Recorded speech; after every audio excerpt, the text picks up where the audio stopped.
ഇതാണ് നമ്മുടെ മംഗോസ്റ്റിൻ ചെടി. ഇത് വിളവെടുക്കാറായി വരുന്നതേ ഉള്ളൂ. നന്നായി കറുത്ത് വരുമ്പോഴാണ് നന്നായിട്ട് വിളയണത്. ഇതിപ്പോൾ നമുക്ക് കൈയെത്താവുന്ന ദൂരത്തിൽ വലിയ മരമാണെങ്കിലും കുറേ കമ്പുകളൊക്കെ ചുറ്റും ഇങ്ങനെ പന്തൽ പോലെ ഇങ്ങനെ ചാഞ്ഞ് നിൽപ്പുണ്ട്. അതിൽ നിന്നൊക്കെ നമുക്ക് കൈ കൊണ്ട് പറിക്കാം. പിന്നെ ഏറ്റവും മുകളിലേക്കുള്ളതൊക്കെ താഴെ വീണ് കഴിയുമ്പോൾ നമുക്ക് പറക്കിയെടുക്കാവുന്നതാണ്.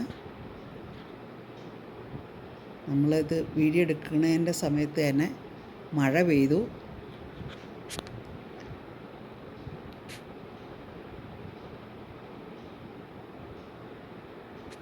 ഞാനൊരു വേറൊരു സംഭവം ചെയ്തിട്ടുണ്ട്, അത് കാണിച്ചു തരാം.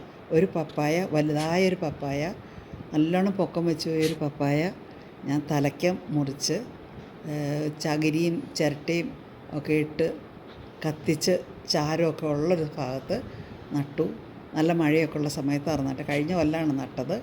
അത് വേര് പിടിച്ച് അതിപ്പോൾ കാച്ചു തുടങ്ങി. ഇതിനകത്ത് നടുമ്പോൾ തന്നെ ഒരു പപ്പായ ഉണ്ടായിരുന്നു. അത് നമുക്ക് വിളവെടുക്കാൻ പറ്റി.